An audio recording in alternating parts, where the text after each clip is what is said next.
ليلى وملك زاهر تشاركان في حملة الهلال الأحمر لجمع مساعدات للفلسطينيين. السلام عليكم ورحمة الله وبركاته، أهلا وسهلا بحضراتكم.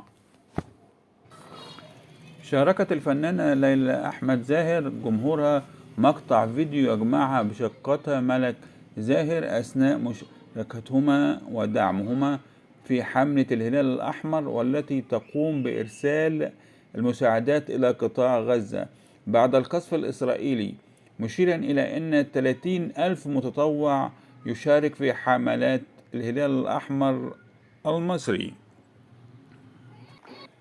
ونشرت ليلى فيديو عبر الانستجرام وكتبت: احنا مش بس بندعم القضية، لأن القضية الفلسطينية هي أصلا قضيتنا كلنا، علشان كده النهاردة كنا في الهلال الأحمر المصري كمتطوعين في تعبئة الطعام والمستلزمات الطبية لإخواتنا في فلسطين، واخترنا الهلال الأحمر علشان هو اللي تتواصل مباشرة مع الهلال الأحمر الفلسطيني.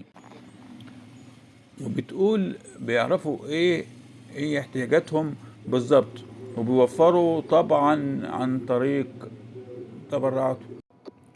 والحقيقة ان في معلومات كتيرة قوي ومهمة عن الهلال الاحمر ما كناش نعرفها، زي انهم بقالهم 100 سنة، او انهم عندهم اكتر من 30,000 مطوع، وهم دايما على هبة الاستعداد لأي مشكلة أو خطر في البلد أو خارجها حدود البلد، زي اللي بيحصل مع اخواتنا في غزة.